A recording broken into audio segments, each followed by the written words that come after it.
Muchas gracias por volverme a invitar un año más a hablar sobre la farmacología de la enfermedad de Parkinson. Yo la verdad es que cada vez que me pongo con esto pienso, yo no sé cómo no están aburridos ya de oírme esto. Pero bueno, de cualquier manera, ahí vamos, con lo que ya les he contado otras veces y con algunas novedades que yo creo que son interesantes, ¿vale? Bueno, la enfermedad, primero para ponernos, siempre me gusta centrar un poquito, porque yo sé que en la asociación, lo sé por mis propios pacientes, hay mucha mezcla de parkinsonismos, y entonces primero voy a dedicar unas diapositivas a centrar un poquito el tema, ¿no? Ya saben que es un trastorno neurodegenerativo, es decir, que es algo que va a ser lentamente progresivo del sistema nervioso central y es el segundo en frecuencia después de la enfermedad de Alzheimer. La prevalencia está en relación con la edad y aumenta a medida que la población va envejeciendo, de modo que en personas menores de 40 años hay 3-4 casos por cada 100.000 habitantes, y esto por encima de los 70 años se convierten en más de 500 casos por 100.000 habitantes. El pico de incidencia está en los 60 y muchos años, pero en torno a los 65. La causa, como ya saben, pues es desconocida, y pensamos, porque conocemos cada vez más causas genéticas de Parkinson y también sabemos que hay causas ambientales, pues que probablemente se fundan las dos orígenes para producir enfermedad de Parkinson. El concepto de parkinsonismo es más amplio, y dentro del parkinsonismo la enfermedad de Parkinson, como vamos a ver luego, es quizá el parkinsonismo más frecuente, pero no el único. Entonces, el concepto de parkinsonismo es un cuadro motor que consiste en bradicinesia, que como ya saben es la lentitud tanto para iniciar como para ejecutar los movimientos, la rigidez, que hay pacientes que no la perciben, pero hay muchos pacientes que la perciben como propia rigidez y así lo comunican, y otros la perciben más bien como dolor o como dificultad para moverse. El temblor de reposo puede ser un síntoma que aparece en algunos pacientes parkinsonianos, pero no se da en todos los parkinsonianos. Sí que parece que los Parkinson que tienen temblor desde el inicio tienen una progresión más lenta. Y luego, en la evolución, siempre puede haber alteración de los reflejos posturales, que son lo que los neurólogos exploramos dando un empujón al paciente hacia atrás, y los trastornos de la marcha, dentro de los cuales pues el más común es la congelación o la dificultad para iniciar la marcha, porque se quedan los pies pegados al suelo. Entonces, como les decía, el parkinsonismo es ese síndrome motor que les acabo de comentar en la diapositiva anterior, y dentro de esto, la enfermedad de Parkinson es el grupo más frecuente de pacientes que van a presentar un parkinsonismo. Y dentro de la enfermedad de Parkinson, comentarles, como ya también hemos hablado otras veces, que no solamente tiene ese síndrome motor que hemos visto, sino que tiene también un montón de problemas no motores, dentro de los cuales los psiquiátricos pues tienen un protagonismo importante, y por eso hoy se considera que es una enfermedad más diseminada dentro del sistema nervioso central. Y luego hay otros parkinsonismos degenerativos, que son enfermedades que yo sé que en la asociación hay pacientes que están diagnosticados de estas enfermedades. El diagnóstico, muchas veces cuando diagnosticamos a un paciente, pues en vida puede ser que cambie un poquito el perfil de los síntomas y cambiemos de un diagnóstico a otro, porque como todo es clínico, pues va modificándose muchas veces en la evolución. Dentro de esos parkinsonismos degenerativos habrán oído algunos de ustedes hablar de la parálisis supranuclear progresiva, la atrofia multisistémica y, afortunadamente más infrecuente, la degeneración corticobasal. Y luego también se puede producir el síndrome parkinsoniano en base pues, a otros problemas, de lo cual, por enfermedad vascular, aunque no es frecuente, puede ocurrir, por enfermedades metabólicas o tóxicas, y sobre todo es muy importante el farmacológico, porque hay bastantes fármacos que pueden bloquear los receptores de la dopamina, que como vamos a ver es el neurotransmisor más importantemente implicado, y bloqueando esos receptores pues producen un cuadro parkinsoniano que, retirando ese fármaco, al cabo de unos meses pues puede volver el paciente a estar en su situación basal. Bueno, en cuanto a las opciones terapéuticas, pues realmente podríamos hablar de muchas cosas, y la verdad es que yo estaba dispuesta a hablar de todas, pero luego me he dado cuenta que era demasiado ambicioso y yo creo que vamos a centrarnos fundamentalmente en el tratamiento sintomático. Vamos a dejar el tratamiento no farmacológico, que en alguna otra ocasión hemos hablado de él, con la fisioterapia, la logopedia y otras técnicas y demás, y también yo creo que hay innovaciones en esto. Y vamos a dejar también el manejo de otros problemas asociados a la enfermedad, porque el manejo de lo psiquiátrico también supone un campo muy extenso. Entonces, dentro de lo farmacológico vamos a empezar por algo que, aunque todavía no existe de forma práctica eficaz, sí que nos gustaría que en algún momento saliera. Y lo he incluido porque quiero transmitirles que realmente la investigación en este campo sigue siendo muy extensa y muy importante, y el que no hayamos encontrado todavía ningún fármaco capaz de enlentecer la progresión de la enfermedad y parar que las células de la sustancia negra sigan muriéndose, no significa que no se estén haciendo un montón de cosas. De hecho, bueno, pues aquí he puesto las sustancias o los fármacos que más se han investigado a lo largo de los últimos años, pero que no se ha encontrado, no se ha podido demostrar que realmente ninguno tenga potencia de neuroprotectora y que lentifique o pare la evolución de la enfermedad. El capítulo más grande es el capítulo del tratamiento sintomático.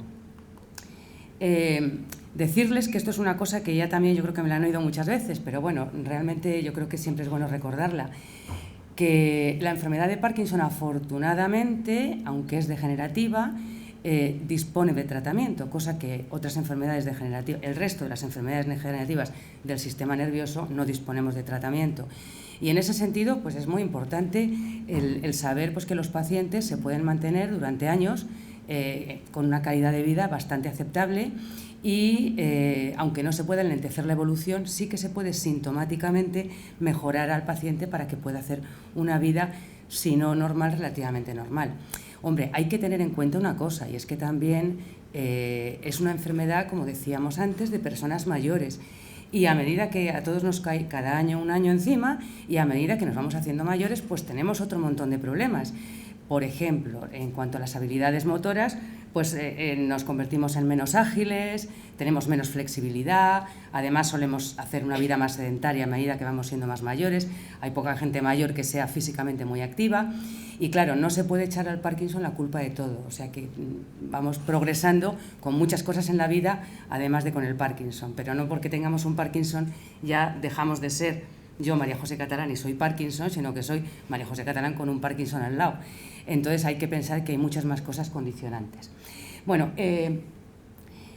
es muy importante el hecho de que sabemos que la degeneración en el cerebro más importante repercute en una falta de dopamina en el cerebro. Y el tratamiento se fundamenta en reponer en el cerebro esta dopamina. Para ello tenemos el fármaco fundamental, que es la levodopa, que lo que hace es, a través de la absorción por vía digestiva, llega al cerebro, entra en las neuronas que siguen vivas y se reconvierte en dopamina. Es, digamos, el fármaco que tiene un efecto más directo y que reproduce mucho más, repone el déficit que tiene el cerebro del parkinsoniano, pero luego tenemos una serie de grupos farmacológicos que lo que hacen es potenciar o, en el caso de los inhibidores de la destrucción de levodopa, potenciar a la levodopa. Hay un grupo que lo veremos luego más, hay varios grupos de fármacos que lo que hacen es impedir que se destruya la levodopa o la dopamina y de esta manera la levodopa que toma el paciente es efectiva en más cantidad y con más duración. Y luego existen otros fármacos que son los agonistas dopaminérgicos que van a funcionar en los mismos receptores de las células que la levodopa y van a hacer efectos similares, aunque como actúan en más receptores, pues no tienen un efecto, digamos, tan puro y tan manifiesto. Entonces vamos a la levodopa. Como les decía, es el precursor de la dopamina, que es el neurotransmisor que falta en el cerebro. Va a ser a lo largo de toda la evolución el fármaco más eficaz para tratar los síntomas motores, que eran la bradicinesia, la rigidez y el dolor que se puede asociar. A veces funciona también para el temblor, pero no siempre ni en todos los pacientes y en un grado variable. Tiene ciertas dificultades para llegar al cerebro, y es que tanto a nivel digestivo como para llegar al cerebro compite en dos niveles con las proteínas a nivel digestivo de la dieta y de las que hay en el plasma para atravesar la barrera hematoencefálica y llegar al cerebro. Y el tema de que compita con las proteínas es la razón por la cual algunos neurólogos, por ejemplo yo, soy muy insistente en que las dosis de levodopa deben de distanciarse de las comidas, sobre todo de las comidas que contienen proteínas. Esto no lo nota todo el mundo, no todo el mundo dice, si me tomo el Sinemet, por ejemplo, coincidiendo con la comida no me hace tanto efecto, pero es posible que ocurra. Y bueno, yo considero que conviene acostumbrarse, como va a ser ya una relación crónica con la levodopa, la que va a tener el paciente ya de por vida, pues conviene acostumbrarse a saber que hay que tomarla con intervalos regulares y que hay que separarla razonablemente de las comidas, etc. Si se toma con una bebida carbónica, se acelera el comienzo del efecto, pero también puede acortar la duración del propio efecto. Y a nivel plasmático se destruye rápidamente. No sabemos en el cerebro cuánto tiempo dura, probablemente mucho más, porque no tenemos forma de medirlo, pero sí que midiendo niveles plasmáticos se sabe que en hora y media, después de que uno se ha tragado la pastilla, desaparecen los niveles en el plasma. Bueno, los fármacos que contienen levodopa y que alguno conocerán ustedes son el Sinemet, el Madopar, el Estalevo y la Duodopa. Casi todos los pacientes tienen beneficio, de hecho, digamos que forma parte de los criterios diagnósticos de enfermedad de Parkinson el que haya un efecto a la levodopa mantenido en el tiempo. Si lo tienen al principio pero desaparece, es una herramienta que utilizamos para pensar que el paciente tiene otro tipo de parkinsonismo. No hay ninguna evidencia científica hoy en día de que haya que retrasar el tratamiento. Hace años y que había mucho temor y se intentaba retrasar lo más posible, pero hoy, excepto en las personas que empiezan jóvenes, no hay ninguna evidencia de que haya que retrasar el tratamiento. Y lo que hay que sopesar siempre es que el paciente tenga una funcionalidad y una calidad de vida buena. El problema por el que ha habido cierto temor y se ha retrasado, y en los jóvenes seguimos retrasándolo, es porque se va a producir en el tiempo las fluctuaciones.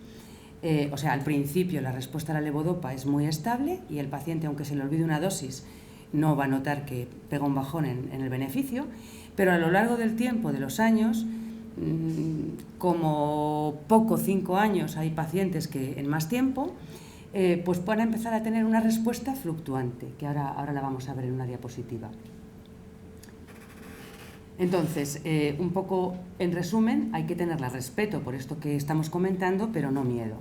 Entonces, las fluctuaciones consisten exactamente en esto, que uno toma la dosis de levodopa, aumentan, serían los niveles que hay en sangre, una vez que uno toma las dosis de levodopa, que serían las flechas. Aumentan los niveles, uno está bien, pero luego bajan.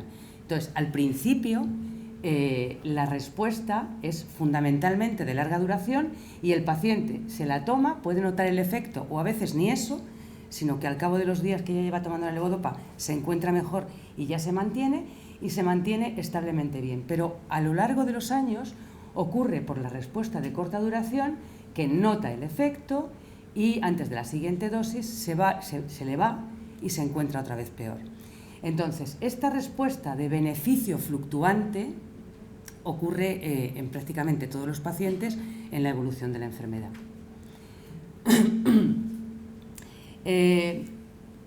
Las fluctuaciones y además las discinesias, que son movimientos involuntarios que suelen aparecer posteriormente en el tiempo, que los tienen con frecuencia muchos pacientes, y si ustedes van a la asociación habrán visto, pues es algo por lo que somos cuidadosos en la forma de utilizar cada uno de los fármacos de los que vamos a hablar a lo largo de la tarde de hoy, combinarlos entre ellos, de forma muy individualizada, no solo para cada paciente, sino para el momento concreto en el que está el paciente cuando le estamos viendo. O sea, no el mismo paciente va a necesitar la misma mezcla y los mismos ajustes de dosis a lo largo de la evolución de la enfermedad. Vale, entonces, vamos ahora a hablar de los inhibidores de destrucción de levodopa. Son una serie de fármacos, que hay un montón, que lo que permiten es, como les decía, un mejor aprovechamiento de la levodopa que el paciente toma y además una duración más prolongada y mantenida de la dopamina en el cerebro. De modo que es como si indirectamente, al añadirlos, como si indirectamente diéramos más cantidad de levodopa. Entonces, hay tres grupos de sustancias, de enzimas, que destruyen la levodopa. Uno es la de carboxilasa periférica y entonces los inhibidores de este grupo enzimático son los más antiguos. De hecho, hombre, tenemos que hablar de ellos porque existen y funcionan, pero la carbidopa es lo que contiene el Sinemet, que es el fármaco de los fármacos más antiguos que hay para el Parkinson, es lo que contiene el Estalevo y es lo que contiene la duodopa. Y la benseracida, que es otro de este grupo, es lo que contiene el Madopar. Estos prácticamente, la levodopa es de hace un siglo, es un fármaco de hace un siglo, pero están asociados a la medicación desde hace ya muchísimos años y bueno, no los tenemos en cuenta, pero también funcionan y tienen su beneficio. Luego hay otro grupo que son las catecol oximetiltransferasas, las COMT, estas, y hay tres, bueno, de momento hay dos fármacos que se pueden utilizar. El tolcapone, que es el Tasmar, que algunos de ustedes recordarán que tuvo un problema hace años, que produjo unas muertes por fallo hepático fulminante, que no se ha visto a lo largo de los años que sea por toxicidad hepática directa, pero bueno, en aquel momento se retiró del mercado, aunque se mantuvo en Canadá y en Estados Unidos. Y hoy día lo podemos poner por uso compasivo, realmente es un fármaco muy potente y tenía la ventaja frente al entacapone, que es el que más ponemos, que se utilizaba en 3 dosis al día. Digamos que cuando ocurrió todo este drama con el tolcapone, salió el entacapone, primero solo, que se llamaba, no me acuerdo cómo, pero bueno, da igual, y luego salió ya unido a la levodopa y demás en el Estalevo. Entonces, el entacapone, cuando lo administrábamos de forma individual, había que dar una dosis con cada dosis de levodopa y era un poquito más tedioso para el paciente parkinsoniano, que generalmente toma fármacos para un montón de cosas. Pero bueno, ahí está, lo contiene el Estalevo y tiene su buena función.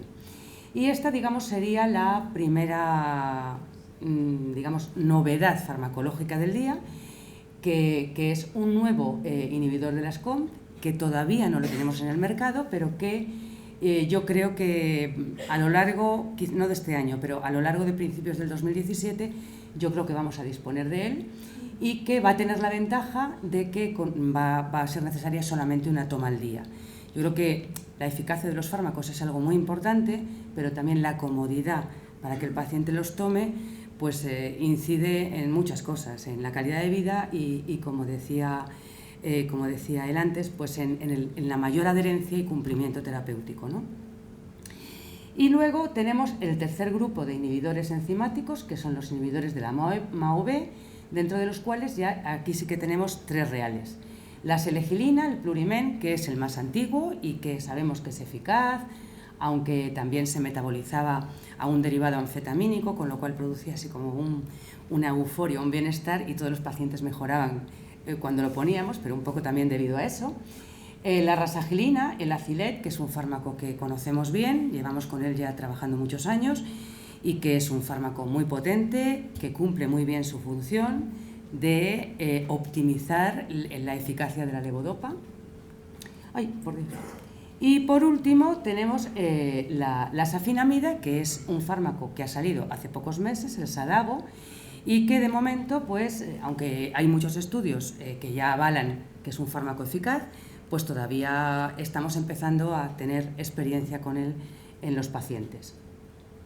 Digamos que como es la novedad real, pues le he dedicado una diapositiva para contarles que, además de inhibir los enzimas, como los otros dos, la selegilina y la rasagilina, pues tiene otras peculiaridades en cuanto a su mecanismo de acción, por lo cual se supone que puede ayudar y mejorar más cosas. Concretamente, en base a que es antagonista del glutamato, que es otro neurotransmisor muy excitador, pues parece que hay todavía dudas, lo iremos viendo a medida que lo utilizamos, de si pudiera reducir las discinesias. Pero eso es una cosa que en los estudios hay cierto contraste y que iremos viendo con el tiempo. El tratamiento se suele iniciar con 50 miligramos al día. Decirles además que bueno, hay diferentes, digamos, escuelas para cómo, por ejemplo, hay mucha gente que está tomando la selegilina, pero con más frecuencia el Acilec, y por lo que sea, por cualquier razón clínica, se decide cambiar al Xadago, a la safinamida. Hay, digamos, que dos escuelas. Hay quien recomienda que se pare el Acilec, porque el Acilec se agarra, es un inhibidor enzimático irreversible, en cambio el Xadago no. Entonces, parar el Acilec durante 1 o 2 semanas y luego poner el Xadago, o hay otra escuela que lo hace directamente de un día para otro. Yo he hecho las dos cosas y creo que pero es una opinión personal, claro, que se puede hacer de un día para otro, pero yo creo que con todos los fármacos necesitamos una experiencia de 6-8 meses, estarlo manejando y ver cómo van los pacientes para afianzarnos. Entonces, el tratamiento, hay comprimidos de 50 y de 100 miligramos, se inicia con 50 y se sube a 100 si se considera que el paciente lo necesita. En los estudios que hay hasta ahora publicados, se ha visto que es eficaz su utilización en la enfermedad de Parkinson, no de inicio, sino ya con tratamiento, tanto asociado a agonistas dopaminérgicos, de los que hablaremos luego, como a levodopa. Pero no hay estudios en los que se haya utilizado, como los otros dos, como terapia de inicio antes de poner ningún fármaco antiparkinsoniano. Probablemente pues será también eficaz, pero bueno, esto un poco está más en relación con que los fármacos salen en función de los estudios y tienen indicaciones terapéuticas reconocidas y otras que en principio no son reconocidas. Eso no quiere decir que muchas veces no los utilicemos de una manera más amplia, ¿no? Tampoco hay estudios comparativos en cuanto a qué diferencias de potencia tiene con los otros dos de su grupo, pero eso pasa con casi todos los fármacos. Y únicamente está contraindicado en insuficiencia hepática grave y degeneración retiniana. Es un fármaco que se tolera bien y en principio pues estamos empezando con nuestra experiencia. Es posible realmente, hombre, yo creo que es muy positivo porque nos abre una expectativa de, en muchos momentos que no se ajusta bien a un paciente y demás, pues el disponer de una cosa y ver si realmente lo estabiliza mejor o emplearlo incluso en algunos síntomas, como por ejemplo problemas de la marcha, que tenemos tan pocas cosas que mejoren y demás, pues siempre el tener cosas nuevas que podamos utilizar y ver cómo nos van a funcionar, pues yo creo que es muy, muy optimista. Vamos a hablar ahora de los agonistas dopaminérgicos. Los agonistas dopaminérgicos lo que hacen es actuar sobre las mismas dianas celulares que la dopamina y tienen el mismo efecto que la levodopa, pero más suave. Eso sí, más prolongado porque tienen una duración, una vida media más larga. El problema de los agonistas dopaminérgicos es que actúan sobre los receptores de la dopamina, pero también sobre otros receptores de otros neurotransmisores cerebrales. Y entonces muchas veces hacen muchas más cosas y por tanto tienen más riesgo de tener efectos secundarios. Los que se utilizan hoy día, porque ya había otro grupo que ya prácticamente no los utilizamos, son estos que tienen una forma química similar, que son el Requip, el Mirapexin y el Neupro. Ya directamente he puesto el nombre comercial porque lo conocen mejor ustedes. Pero de todas maneras, el Ropinirol, como ahora utilizamos también mucho, o se utilizan mucho los genéricos, Ropinirol, Pramipexol, y el Neupro no tiene genérico porque es el parche. Y luego hay un agonista un poco diferente, que es la apomorfina, que ahora la veremos en la diapositiva siguiente. Es más potente y se utiliza de una manera diferente a como utilizamos estos, que son estos dos de administración oral y el Neupro transdérmica. Los agonistas pueden usarse, los de aquí arriba, como tratamiento de inicio o bien añadirse en etapas más avanzadas a la levodopa. Se sabe que cuando se utilizan al principio pueden retrasar el inicio de las fluctuaciones y desde luego retrasan el empezar con levodopa, por lo cual es añadido el retraso de las fluctuaciones, las complicaciones motoras, que es lo que pone en la siguiente. La apomorfina es un agonista que es, yo diría que prácticamente tan potente como la levodopa, pero hay que administrarlo inyectable. La verdad es que desde el punto de vista farmacológico se han intentado muchas formas de administración, sublingual, etcétera, pero realmente la única que ha progresado y que se utiliza es la inyectable. Entonces, podemos utilizarlo en dos formas. Hay unos PEN, que tenemos primero que hacer un test de apomorfina al paciente para saber cuál es la mínima dosis en la que el paciente va a estar bien y puede llevar el PEN en el bolsillo, y para los pacientes que estas fluctuaciones en la diapositiva que puse parecían como muy onduladitas y muy homogéneas, pero en el transcurso de los años, cuando la enfermedad avanza, pues a veces un paciente puede tener esa fluctuación y entrar en off sin venir a cuento y de forma absolutamente imprevisible. Entonces, en ese caso, el ponerse una dosis de apomorfina en 10-15 minutos le saca de esa situación. Y luego también se puede poner en bomba, como la duodopa, pues la apomorfina, con una bomba que, pinchado en la barriga, pues va a introducir en el organismo horariamente la dosis que hayamos pautado para que el paciente tenga más estabilidad en la respuesta. ¿Qué problema tienen los agonistas? Sobre todo los del primer grupo, aunque bueno, yo con la apomorfina también la tengo un poquito de respeto en cuanto a lo psiquiátrico. Pues fundamentalmente el trastorno de control de impulsos, que tampoco me voy a detener mucho en esto, porque recientemente Susana y yo pues hablamos de todo este problema. Pero bueno, me gusta recordarlo porque todavía hay muchas personas, y no es de extrañar, que no asocian toda esta problemática ni con el Parkinson ni con el tratamiento del Parkinson. Y es muy importante pues saberlo y comentárselo al neurólogo, porque a veces lo preguntamos, pero a veces no. Cuando uno tiene un consultón de un montón de pacientes, pues no le pregunta por todas las múltiples cosas que deberíamos preguntar sobre la evolución del paciente. Entonces, bueno, pues insistir en que uno de los problemas de lo que está descrito con más frecuencia es la ludopatía, la comida compulsiva, los atracones, las compras compulsivas, aunque sean de cosas muy baratitas en los chinos, la hipersexualidad, y luego el punding, que es el coleccionismo o la organización de cosas repetitivamente, etc. Aunque menos frecuente, pero también está descrito la generosidad excesiva, el regalar demasiadas cosas, o bien el acúmulo de objetos. Y por último, también una situación que no es infrecuente y que conviene que si la identifican la comenten, que es el andar sin un objetivo claro. El paciente de pronto está bien con el efecto de la medicación y quiere andar, y se puede pasar horas andando sin un objetivo fijo y de forma incontrolable. Hay otros fármacos que lo tengo aquí por separado y no tienen ninguna rayita que lo una a la levodopa, pues porque funcionan por vía absolutamente independiente de la levodopa, pero también tienen su eficacia antiparkinsoniana. Y dentro de ellos, pues uno es el amantadine, que es un fármaco que en realidad es un antiviral. El parkinsoniano que está con amantadine seguro que tiene menos gripes durante el invierno, pero tiene eficacia antiparkinsoniana.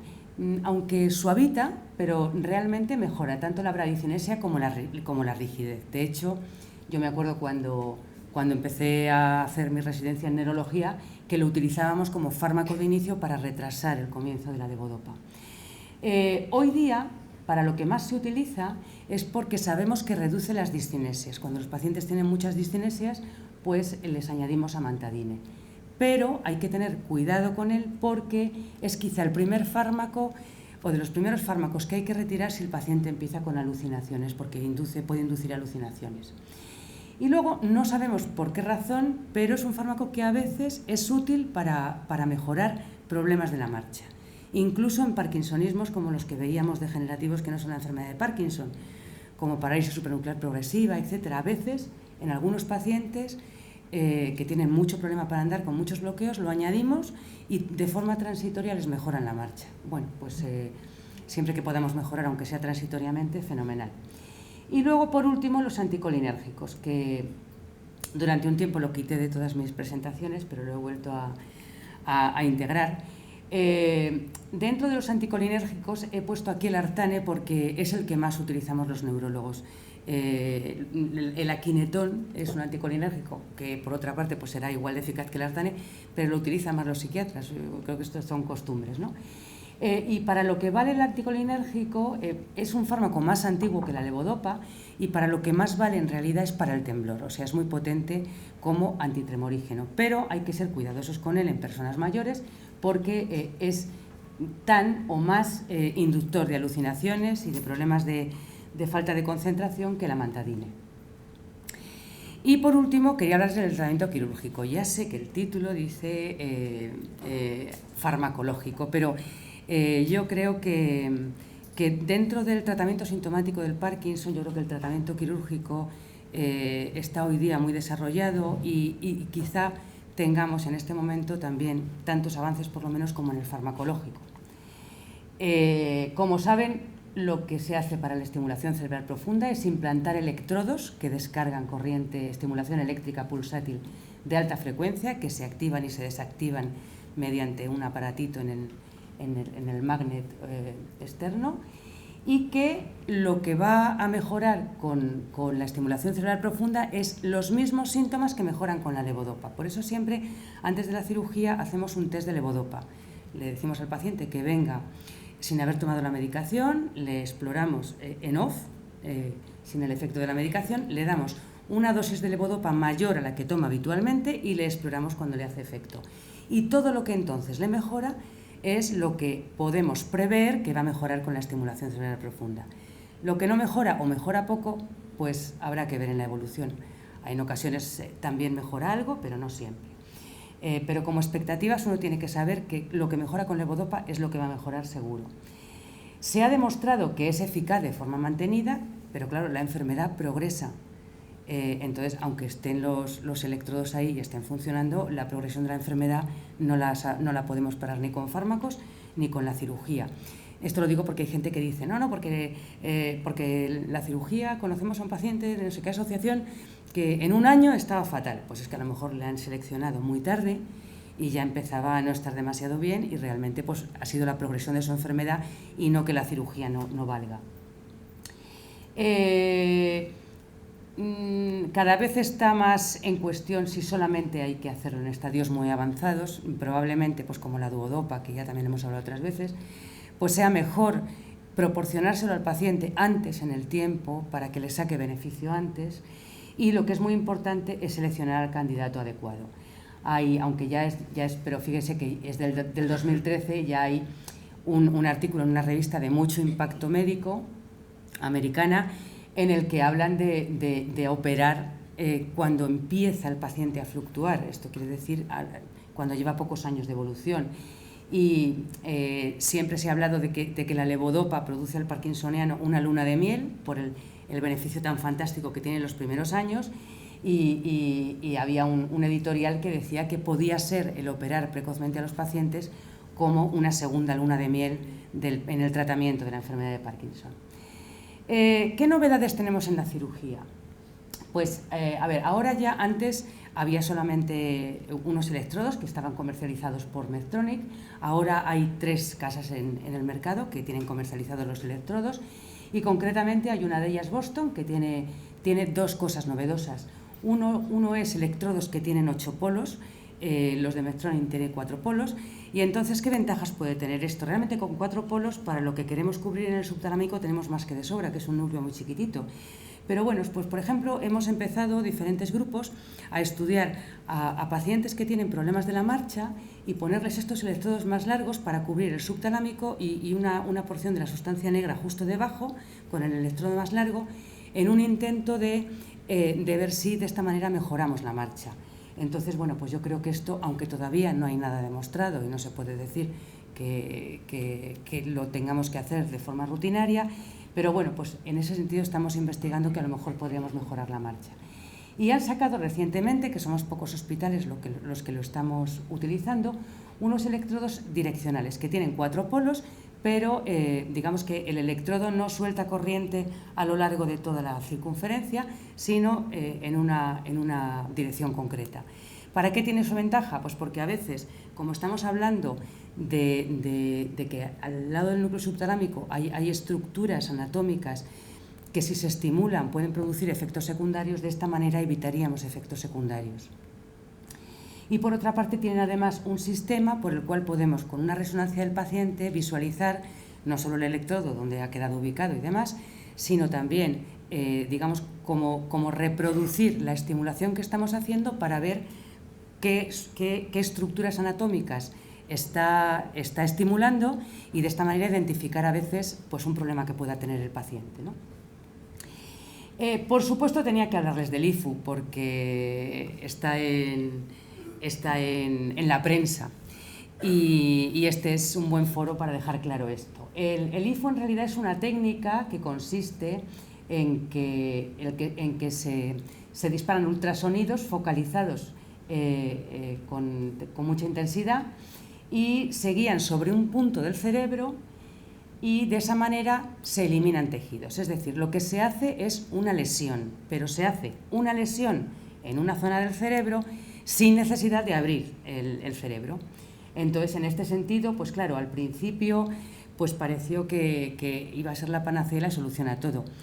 Realmente es menos cruento, qué duda cabe, pero realmente hoy día solamente en España solamente se hace en un hospital de Madrid, privado, y únicamente hay algo de experiencia en cuanto al temblor esencial y un núcleo del tálamo que es el ventral intermedio. Todavía no se está haciendo a parkinsonianos, en Estados Unidos en algunos centros, pero se está empezando porque, claro, técnicamente, aunque sea menos cruento para el paciente, técnicamente es complicado el localizar bien el sitio donde vamos a provocar la lesión. Porque, claro, el electrodo uno lo puede quitar y poner otro o mover si quiere, pero cuando haces una lesión con esto ya no tiene retroceso. Entonces es muy importante el hacerlo con mucha precisión. Pero vamos, de cualquier manera me parecía un foro muy importante para hablar del famoso IFU, pero que sepan que todavía no se hace para la enfermedad de Parkinson, sino solo para el temblor esencial en un núcleo talámico. Y si repasan cuando lleguen a casa lo que ha habido en la prensa últimamente, pues verán que en realidad de quien hablan es de pacientes con temblor, sobre todo con temblor esencial. Bueno, lo más importante para que la cirugía tenga éxito es seleccionar muy bien al paciente como primer paso, que el neurocirujano deje el electrodo muy bien puesto en donde tiene que estar, ni 1 milímetro más para allá ni 1 más para acá, sino en su sitio. Esto es algo que hacemos poca gente, pero sí lo hacemos en el clínico. El doctor Alonso, que es ahora ha empezado a hacerlo en el quirófano, pero si no se hace después de la cirugía, y hace un registro de la actividad intracerebral por medio de los electrodos que han quedado posicionados, y en muchas ocasiones nos ha dado la oportunidad de optimizar la posición del electrodo si no consigo un buen registro. Y luego es súper importante el manejo posoperatorio del paciente, el hacerle una programación óptima, que es un asunto muy tedioso y de mucho trabajo, manejar los fármacos en base a la programación y educar al paciente. De modo que tanto al inicio como durante la evolución hay que tener claro que los fármacos tenemos que manejarlos en función de la limitación de la capacidad funcional del paciente en cuanto a sus síntomas motores para que mantenga la mejor autonomía posible. En cuanto al inicio, pues hay un debate que no está claro sobre si hay que empezar el tratamiento cualquiera que sea, no vamos a entrar si la levodopa, el agonista o el inhibidor enzimático, si hay que empezarlo en el momento del diagnóstico o cuándo hay que empezarlo. En mi opinión, el tratamiento del que disponemos, como hemos visto, es un tratamiento sintomático y mientras no tengamos demostración de que nada sea neuroprotector, pues no es necesario utilizarlo antes de que el paciente no lo necesite. Entonces, en ese sentido, pues hay veces yo que sé, que vemos a pacientes y los diagnosticamos de forma muy precoz. Yo he visto algún paciente que ha venido pues porque le han observado en verano en la playa que no braceaba al andar mientras paseaban por la playa, pero cuando les pruebas a ese paciente puede ser que ya le veas bradicinesia, pero si es en el lado izquierdo es muy leve, si el paciente está perfectamente normal, desde el punto de vista mío y de la gente que piensa como yo, pues no habría que iniciar tratamiento, revisarle periódicamente para cuando lo necesite. Sí que es verdad que hay gente, y no hay evidencias ni a favor ni en contra de una cosa o de la otra, que en el momento que diagnostican pues ya inician un tratamiento pues con un inhibidor enzimático. El objetivo en cualquier momento, tanto al inicio como a lo largo de toda la evolución, es mantener la funcionalidad y la calidad de vida, tanto social como doméstica o profesional, y conviene consensuar las decisiones de las estrategias del tratamiento entre el neurólogo y el paciente. Y eso los que me conocen saben que así lo hago. Y bueno, ya la última diapositiva, un poco para insistirles en un poco su obligación, que es cumplir los horarios, adaptar los horarios de las medicinas a los hábitos regulares. No hay que ponerse el despertador, si uno se despierta a las 8, pues empezar tomando la dosis a las 8, pero si se despierta a las 10, que hay muchas personas mayores que empiezan el día más tarde, pues empezar a las 10. El tema de la relación con las comidas de la levodopa del que hemos hablado, saber que no se debe de tomar más de lo que está prescrito por el neurólogo y evitar, en la medida de lo posible, los olvidos. Es muy importante para nosotros, los neurólogos, que el paciente nos aporte información sobre si le cambia el efecto, la respuesta, si aparecen o desaparecen las discinesias y cómo están todas estas diferencias clínicas relacionadas con la toma de medicación o no, porque eso es lo que nos va a dar información para poder ajustar las dosis. Hay que evitar la levodopa por las noches. Por las noches el parkinsoniano lo que tiene que hacer es dormir, que es de la manera que el cerebro se repone de dopamina. El sueño debe ser suficiente y de buena calidad. Y luego, bueno, pues es muy importante el tema de las terapias físicas, de lo que, bueno, pues en cualquier otro momento, después del verano, hablamos si quieren. Y todos somos importantes, el paciente, el médico de primaria, el neurólogo, los terapeutas físicos, los psicólogos y nada más. Muchas gracias.